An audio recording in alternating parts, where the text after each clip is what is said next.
Welcome into the LSU Sports Insider Podcast. Today is Monday, November the 10th. I'm Zach Ewing along with Wilson Alexander and Scott Rabelais, and we are still talking LSU football. You all may be done watching LSU football for the year, but I'll bet you're still following it. Lots to talk about.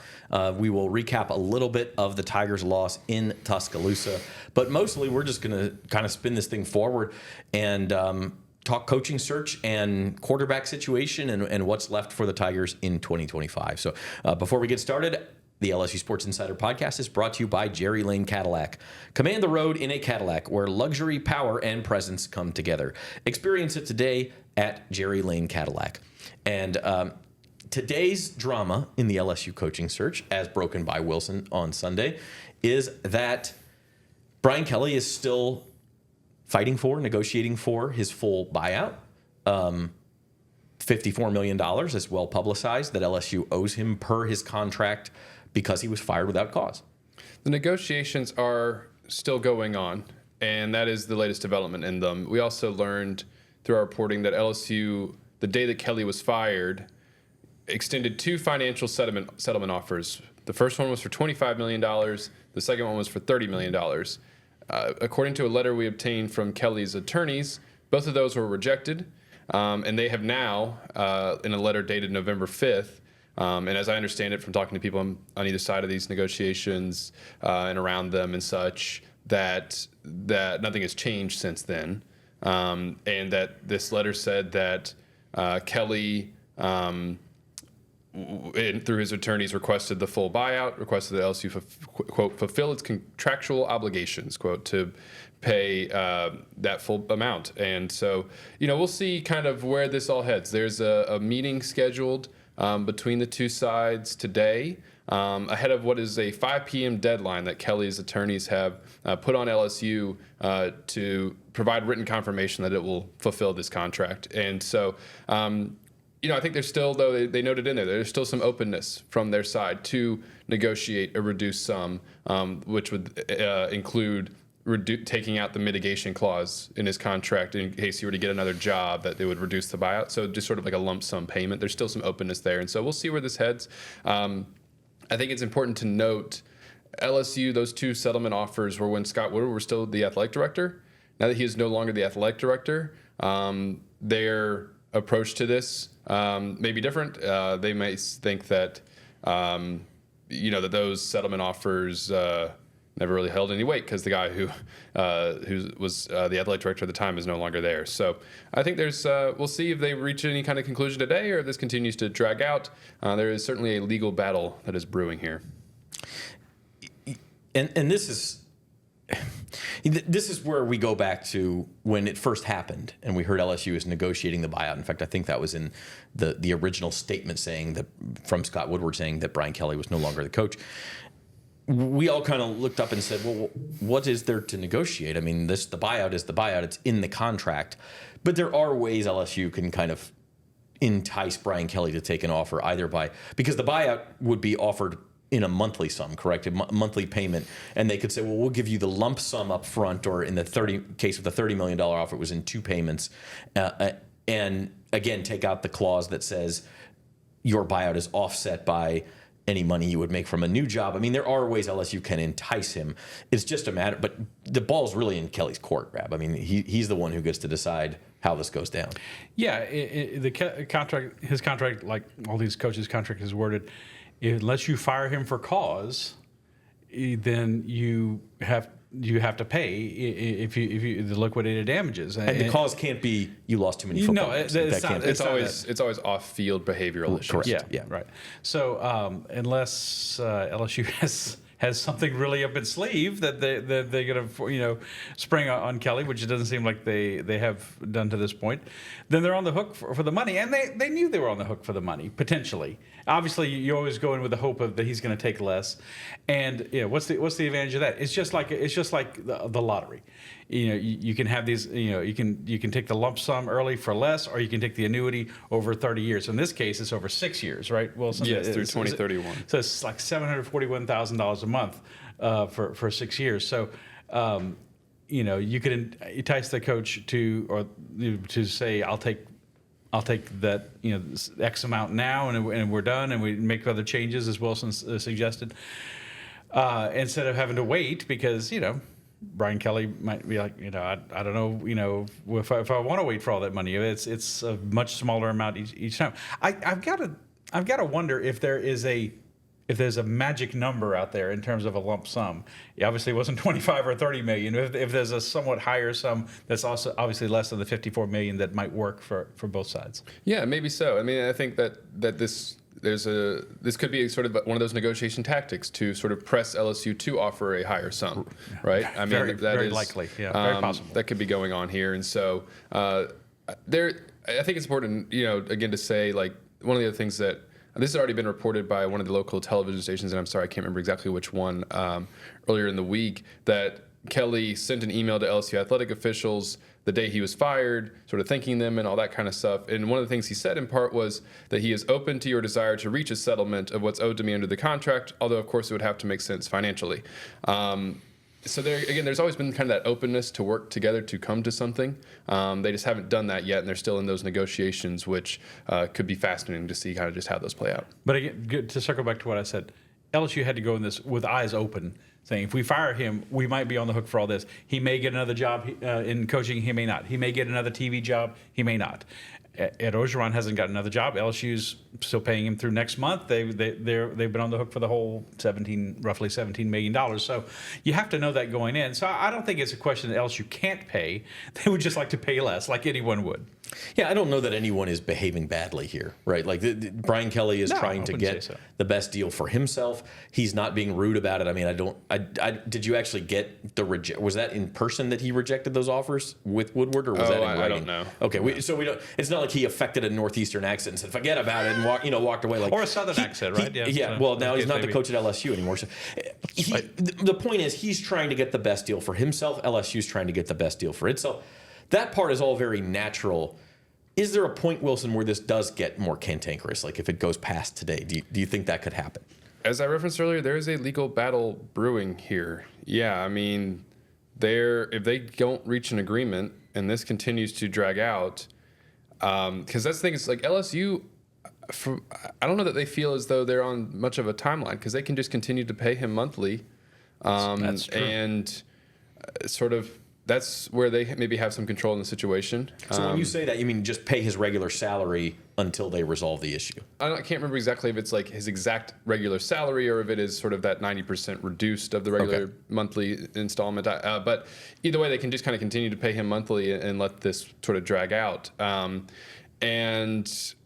I'm sure neither side wants to go to court, but if they can't reach a resolution, then you could be headed in that direction eventually. So that's, not out of the realm of possibility. I would be surprised if it didn't come to some kind of resolution before it got to that point. But there's a legal battle brewing here where it could get cantankerous, I suppose, if they are not able to come to an agreement. I mean, this could still play out for over the next weeks or months. I mean, it has not been settled yet. I wouldn't say it's ugly right now, but it could get ugly. And one thing LSU could try to say if they went to court is he didn't work hard enough. He didn't try hard enough to win, and here's examples of that. I still don't see how that would be something that you could fire him for cause over or even reduce the buyout. It's like, yeah, that's a shame, but that's what you hired. I'm just saying things could get messy. I agree with you. Yeah. Discovery is a scary word when it comes to court. Like you don't necessarily want all that stuff out in the open. You want to avoid court, like you said, if at all possible. And from LSU's perspective too, Rab, like how does this affect their coaching search? Well, if you still have this hanging over your head, to your point, you may think you're going to owe the whole $54 million. I mean, could it affect their budget for a new coach, not knowing what amount? Like at some point you would want closure, I would think. It certainly could, but I would think you have to go into this whole process thinking we may be on the hook for this, and we may have to pay through the nose for the next coach. So you got to be prepared for that. So I would imagine they've talked to boosters and talked to people and looked at their budgets and see what they can do to take care of both things, because this is an exceptionally expensive process. Yeah, in the same boat, right? Like, I don't think it will affect the search in any real way. Maybe we'll be proven wrong. Maybe it doesn't. But I don't really think that it will. I think maybe more likely is we go back to the Governor Landry thing where they're going to try to avoid the buyout for the next contract. That may be the most tangible way it affects the search. And that would have been the most tangible. That was going to be something within an element within this search, regardless. I think. I mean, it's Jeff Landry called Brian Kelly's buyout a liability. He's made it very clear that that he wants to see a lower buyout in this next contract. And I think that if anything changes about the next coach's contract, that would be the thing that LSU probably tries to do the most, is find a way to have a lower buyout. Does that mean you give a contract that is a lot of money over a few years, like a shorter term, so that if within year 4 you need to fire someone, you're not on the hook for as many years? That could be a possibility. Or maybe you hire a different kind of coach instead of the established Power 4 coach, and you're able to just offer less money. Maybe you load it up with incentives. Like, there's things that are certainly in play here, but I don't think it necessarily has to do with where the negotiations are at for Brian Kelly's contract buyout. That's where I think this is headed. That it's a 10-year contract. It's ridiculous for anyone, in my opinion, to offer a coach a 10-year contract. How many coaches coach for 10 years anymore at one place? I mean, it just doesn't seem like it seems like you're really risking being on the hook for a lot of money. So I think in my opinion, I could certainly be proven wrong. I think LSU still has the ability to go big game hunting, to offer a new coach a huge amount of money per year, but maybe the terms are 6 years or 7 years or something like that. It's not going to be 10. Yeah, I wouldn't think. I mean, the way these coaching contracts work, the coach doesn't have to abide by how many years he signed up for at all. It's just security for him so that he gets a bigger payment if it doesn't work, or if he is fired instead of moving on himself. For the most part. Now, Dan Lanning's got a $20 million buyout he's got to pay Oregon if he leaves. Now, that's going to be paid by a new school, though. I mean, that's the thing. It's like those coaches never end up paying that money personally. The new school will say, "Oh, we'll take care of that so that we can get you to come on." I mean, that's why these are kind of one-sided, and that's where you can see what Landry is talking about. Is like, let's get out of that trap. Now, whether that prevents you from getting the coach you want or not probably remains to be seen. To that end, the rest of the coaching search probably going to be pretty quiet for a few weeks here. I mean, you gotta. I mean, we keep assuming things are going to be quiet for a minute, and then they aren't. Conventionally, you would think so, but the way that things have happened over the past 2 weeks, who knows at this point? Just be on your toes. Wilson is definitely on his toes. You wake up every morning. At every moment of the day, yes. What is going to happen today? So, but I mean, the coaches that you would hire are all still coaching at least for 3 more weeks, and so nothing can happen with the new coach until after that point. Correct. So that's where we're at with the coaching search. We're going to take a break here on the LSU Insider. When we come back, we will go back to the football field where LSU played a new quarterback in the second half at Alabama on Saturday, and we ask the question what that means going forward. We'll be back after this. I think the biggest thing that separates us is our people. We have a really amazing staff that really care about their customers, really care about our product. At Jerry Lane Cadillac, we value trust and transparency above all else. We have a little bit of something for everyone. So whether it be the 2025 Escalade, any of the smaller crossover vehicles, the XT4, 5, and 6, we've also got a wide variety of new EVs, including the 2025 electric Escalade IQ. I think the product lineup right now is the best that it's ever been in Cadillac.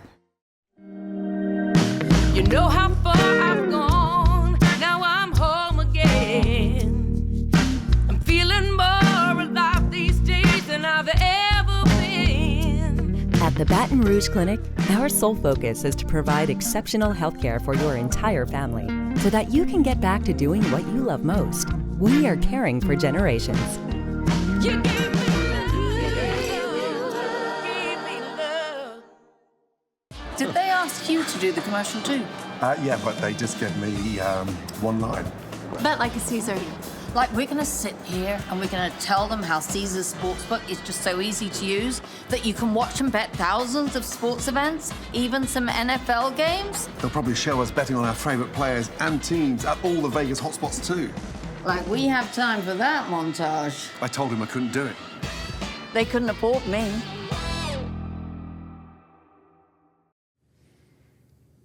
Welcome back to the LSU Insider Podcast. Subscribe to the podcast on YouTube, Apple Podcasts, or Spotify. Sign up for notifications on YouTube, hit the like button, tell your friends, comment on the video. All of that stuff helps us out, and we appreciate it.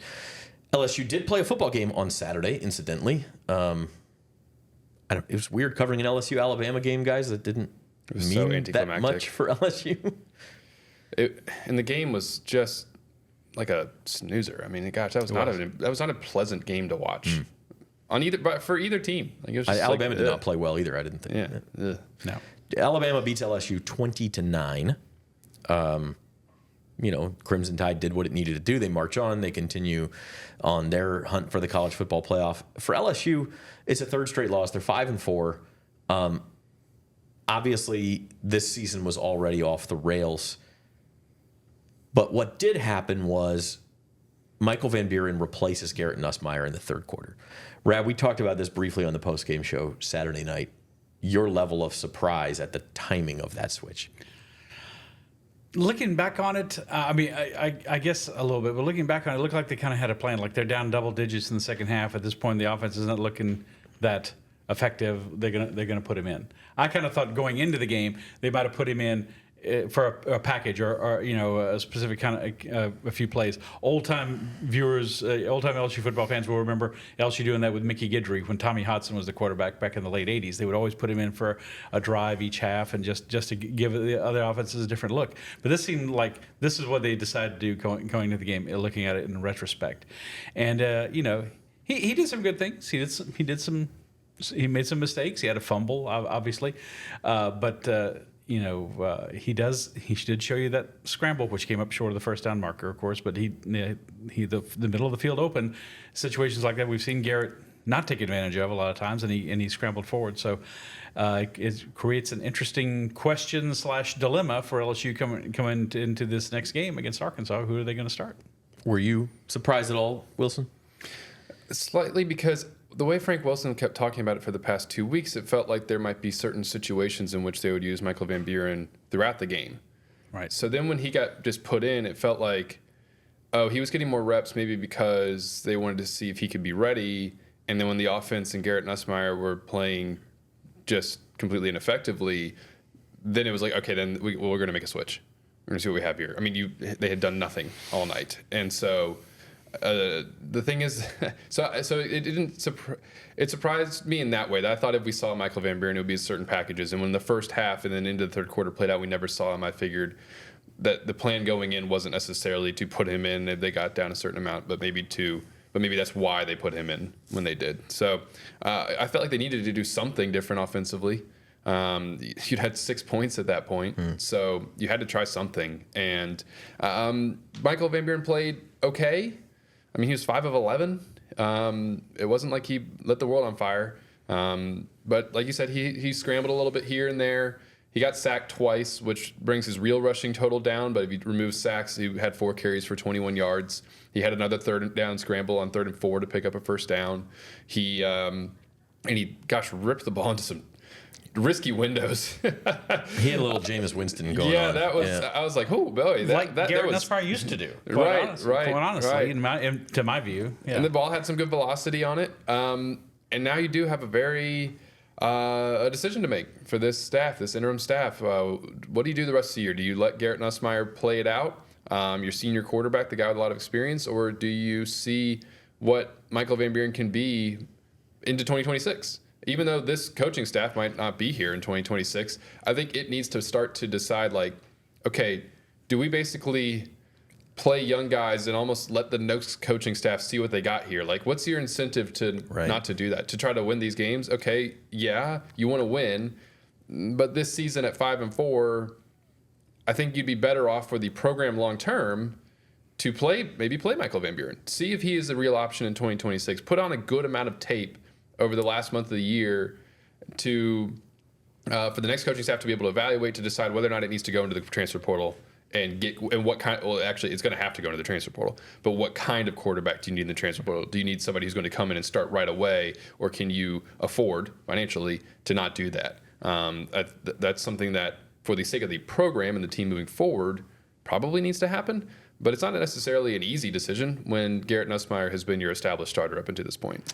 Let me interject one other thing. Matt Flynn, former LSU quarterback, who led them to the 2007 national titles. Of course, he's on the morning radio show here, and he spent a lot of his career in the NFL as a backup quarterback. And he said it's really difficult to go in cold in a situation like that, and things aren't going well. I mean, it's not a good situation. You're usually going to be behind the kind of situation that they put Van Buren in. So he's kind of like, his numbers didn't look great, but he did show some things that you wanted to see. So Nussmeier's numbers, just looking at it, were pretty good. 18 of 21. His quarterback rating was like 134 point something.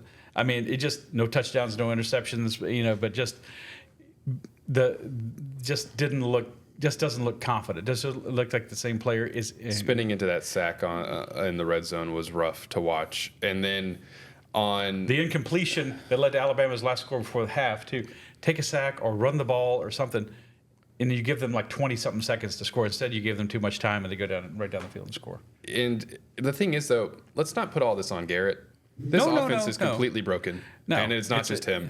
I mean, even when Michael Van Buren was in the game, like he throws a pass to Trey'Dez Green on 3rd and 8 that should have picked up a first down, and maybe some more yet to run, and Trey'Dez Green drops it. Yeah. He has that scramble up to midfield to get to the 4th and 1, and then Bauer Sharp commits a false start. There was 5 false start penalties on LSU. This offensive line is in shambles, and so like even when they got into the red zone with Michael Van Buren, they stall out again and have to kick another field goal. I mean, they never scored a touchdown with either quarterback, right. And so this offense is just in really bad shape, and it might be helpful, might give you a little bit of something to have someone with Van Buren's willingness to run in the game, but let's not make any mistake there, or create the perception that this is a totally Garrett Nussmeier fault. This offense from top to bottom is a mess.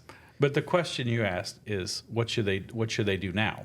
You have 3 games left. The season's over. Real quick though, Reb, before we give our opinions on that, I want to spend just another minute on Nuss, because I saw on TV, seeing him with his helmet still on the sideline, kind of trying to cheer on the offense, which, as you mentioned, was different but way too much the same. I mean, in a lot of other ways, and like my heart just kind of went out to him, and I know Nuss has some dirty hands in this too. Like, he has not played as well as we thought he would, certainly, and injuries have played a part in that, and everything else.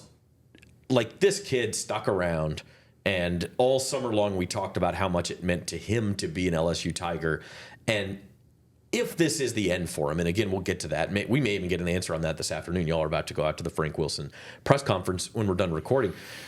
If this is it for Garrett Nussmeier, like, it's just sad that it ended this way. It is a shame. And that's the sort of predominant feeling I've had since maybe the game ended, is that, to your point, this is a guy who stuck around, who, although he moved around so much during his career, he feels as though he is from Louisiana. He wanted to come and play here. He wanted to be successful. He's a guy who certainly cares a lot about that and about this place. I remember the story he told me. He was wondering whether or not he should enter the transfer portal near the end of the 2022 season. He was going to if he needed to do that, to go and play. And he goes in, and this is a story that his mom backed up too. As he's going into the SEC championship game in relief of Jaden Daniels, Colin Baton Rouge starts playing, and he's like, oh my gosh, this is where I need to be. Wow. And his mom's getting emotional in the stands because she often played that song for them when they were moving around a bunch as this sort of connective thing back home. And even again, home was not Baton Rouge; it was Lake Charles, but still that sort of South Louisiana kind of thing, and so and then he finally gets his chance, and he has a good year last year, and then this year it's just not been good. He seems as though he's regressed. He doesn't have a whole lot of help around him. There's no running game whatsoever, and that's what I felt too. It's this is a shame that it didn't work out for him. And this is the way that this is going to end, regardless of whether or not he's the starter moving forward. You're going to end your career with maybe a quarterback competition on a team that's 5-4 at the moment and really has nothing else to play for. And that's sad that it didn't work out better than this.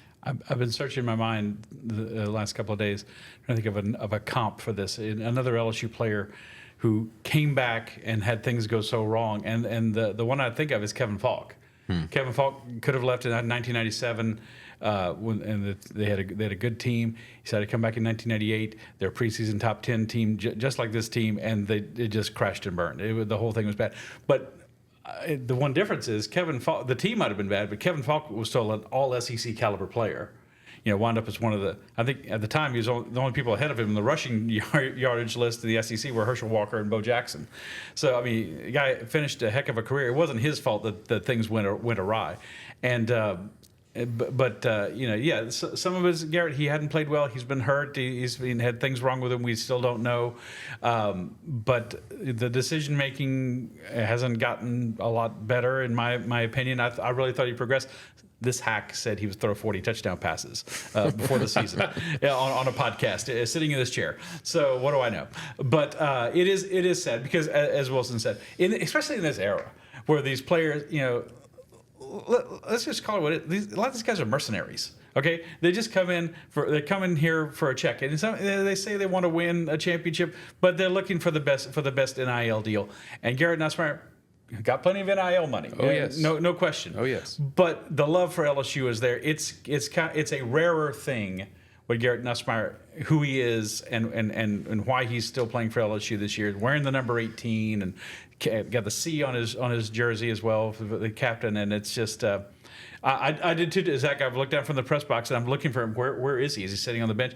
And like I said, he was standing kind of at the end, a little away from everyone with his helmet on, watching Van Buren run the offense and probably thinking what we're thinking, is this the end or not? And it's your heart goes out to him. Oh, no, through all of it. What he's done well or poorly, what the team has done well or poorly, the coaches. Your heart goes out to him because it does mean something to him more than most. Certainly more than most. Yeah, Nuss is not a victim, but he also if that is the enduring image of him as an LSU Tiger, it's a shame that that's how it ended. So let's quickly answer that question. Who, again, we may get, by the time you listen to this, Frank Wilson may have given us the answer. Who's starting on Saturday? Maybe. I'd be surprised if he does. Who would you? Well, yeah, you never know. Yeah. Who would you start against Arkansas? And leaving aside Western Kentucky and Oklahoma for now, who do you start against Arkansas? Now, one aspect of this is it's an 11:45 a.m. game. It's going to be a very much not full stadium. The atmosphere is going to be subdued, to say the least. Who are you putting out there, Wilson? Oh gosh, because I can see the argument for both players. Oh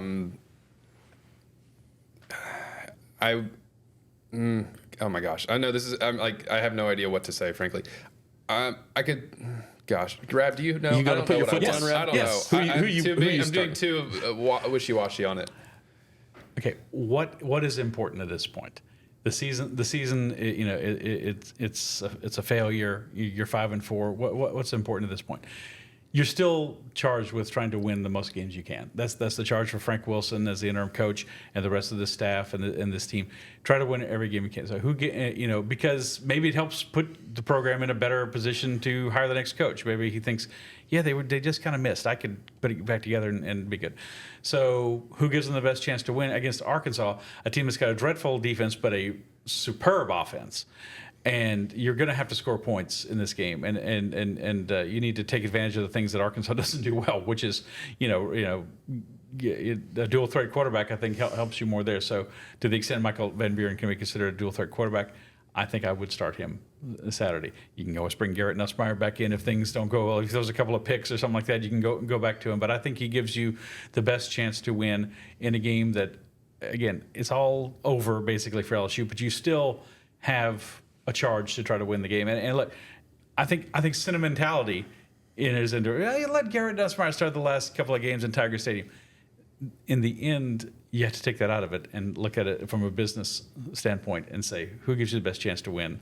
I think right now, sitting here on a Monday, it's Michael Van Buren. Here's my issue with that. Michael Van Buren. Plenty of issues. But go ahead. The main one, as we sort of think forward, talking about what you have to play for the rest of this season, and again to kind of get ready for 2026 and beyond. Michael Van Buren has played in 3 games this year. If he plays in 2 more, he will lose his red shirt. He did not redshirt last year at Mississippi State, as you would think he would have as a freshman coming in behind Blake Shapen, because Blake Shapen got hurt. He ended up starting a bunch of games. He is not redshirted yet. He might want to have a redshirt year, kind of like Garrett did as a freshman, when Garrett didn't play in the Texas Bowl, so that he would have that extra year when that still counted against redshirts. You got to weigh that. And Michael Van Buren in his camp, you really got to weigh that. Do you want to play the rest of this season out, a lost season, just to burn this year when you could have it later on in your career, maybe in a situation where you can start the entire season?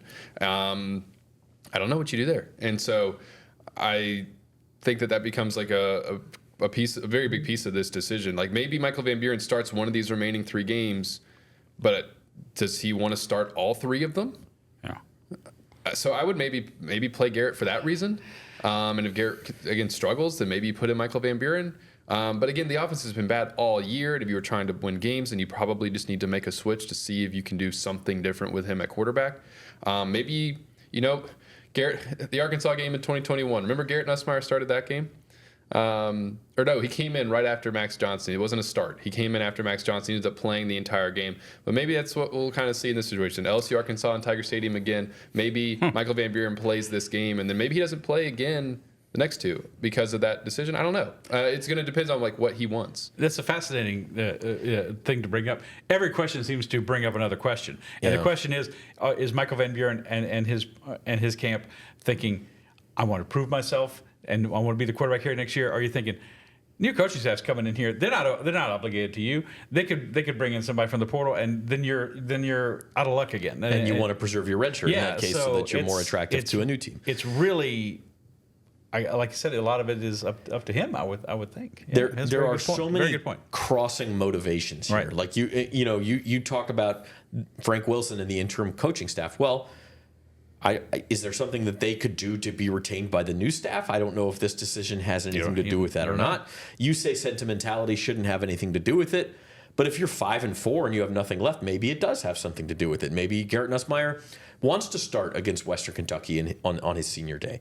There are so many different things going on here that that's why it is such a difficult decision. That's why you waffle on it, and I wouldn't be surprised if Frank Wilson and his staff are waffling on it, and maybe that's why it's going to be the rest of the week before we figure out what will happen. So it's fascinating. There's a couple other points before we let you go that we need to get to. One is our injury report. That is brought to you by the Baton Rouge Clinic, your trusted healthcare provider in the heart of Baton Rouge. Whether you're in need of primary care, specialist services, or urgent care, the Baton Rouge Clinic has you covered with a team of dedicated and experienced professionals. Visit BatonRougeClinic.com to learn more or to schedule your appointment today. The Baton Rouge Clinic, caring for generations. And injury report, Whit Weeks has been out longer than anyone thought he was going to be. Speaking of guys who probably have a sentimental reason to want to play a couple more games in Tiger Stadium. You think we see him this week, Wilson? Maybe we'll get a better idea if he actually practices. I mean, I know he didn't practice last Tuesday, and Frank Wilson was talking about how they tried to get him on the field, but the pain tolerance wasn't there. I mean, right now I would imagine that they'll probably say he's questionable going into the week, and we'll see how that progresses. We'll have an update on Thursday whether or not he practices, whether or not that's in the plan. The other person to note is Nick Anderson. Everybody saw him go down with that knee injury against Alabama. The initial fear was that it could be season-ending. On threes, Pete Nakos has reported this morning that the MRI that he had yesterday came back better than expected. But still, with a few games left, is he going to be able to get back on the field this season? That would be a pretty tight timeline. So that's kind of the latest there. All right, and that kind of brings up the question I wanted to end with here, and that is, what is left for LSU in this season? They're 5-4. Obviously, another win, which you would have to expect will at least come against Western Kentucky, if not this weekend against Arkansas. You make a bowl game, okay, so then there's 4 games left. What are you watching for? Do you think more young guys get run here? Do we think, including that's the Van Buren question, is there an impact on recruiting or transfers or anything else? What are you watching for over these last 3 to 4 games? The young guys. I want to see Carius Kern. How is he going to continue to develop at left tackle? Is he somebody who can really play there into next season? Is Weston Davis going to get back in the starting lineup? Remember, he got replaced at halftime against Alabama for Ori Williams at right tackle. Who had a false start. Can Ori Williams emerge as an option at right tackle? Or do you go back to Weston Davis, and does he play better at some point? Because it has been a very rough season for him. Real quick, I think one of the biggest indictments on Brian Kelly this year should be that he kept saying he was bullish on the offensive line. Clearly, that was some overconfidence that did not come to pass.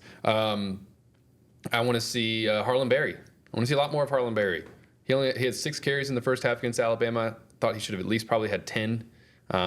He had that great 37-yard run and then didn't really do anything else. So I want to see those kinds of things. On the defensive side, a lot of these guys are going to be leaving after this year. So can we maybe see some CJ Jim Coyley or somebody like that in the secondary who's going to maybe have to step up next year? It becomes, for me, about the young guys. Who can they rely on going into next season?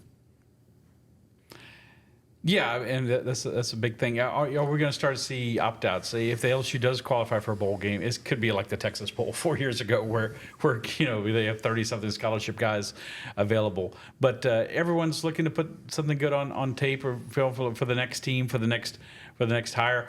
If you're I think whoever the next coach is should probably keep Frank Wilson. So it's important to try to put your best foot forward to make him want to do that, because he knows Louisiana so well just with recruiting, and I don't think he's done a bad job with the running backs. They just go away from the running game. They had 4 rushing yards net in the second half against Alabama. It's just every game. But it's pride, but it's pride left to play for. If you're a competitor, you want to win each time you step onto the field. But it's there's also some things now with the portal, if you have eligibility left, or for the NFL or whatever. But I think you play for the future. You want to play for the future with a guy. I want to see Carius Curran. I agree with you. But how much are these coaches thinking? We're not going to be here next year, so let's keep going with the older guys. I don't know. Yeah, it'll be interesting to see, especially as you mentioned, a bowl game with opt-outs and who's going to play quarterback in the bowl game. I mean, could Garrett Nussmeier be like, hey, I'm going to put one more game on film after a bad season and play in the bowl game? It's certainly possible. So there are storylines to watch. We will follow them the rest of the way. We'll be back on Thursday, talk a little bit more about what's left in this season with Koki and Reed and about the Arkansas game. And by then, hopefully, we have a better idea of who's starting at quarterback. So until then, our producer today was Amelia LaCour. He's Wilson Alexander, beat writer for The Advocate. You can check out his work on theadvocate.com/LSU, as well as Scott Rabelais. I believe you have a Nussmeier column coming out today. Oh, we're probably gonna pivot to the whole coaching settlement thing with Brian Kelly. We're gonna go back to as the coaching search turns. Yeah. Right. Oh, I just wanted to wish my mom a happy birthday, Mom. It's her birthday tomorrow, November 11th. Birthday, Ann. Happy birthday, Mom. Happy birthday, Mrs. Alexander. And I'm Zach Ewing, and this has been the LSU Sports Insider.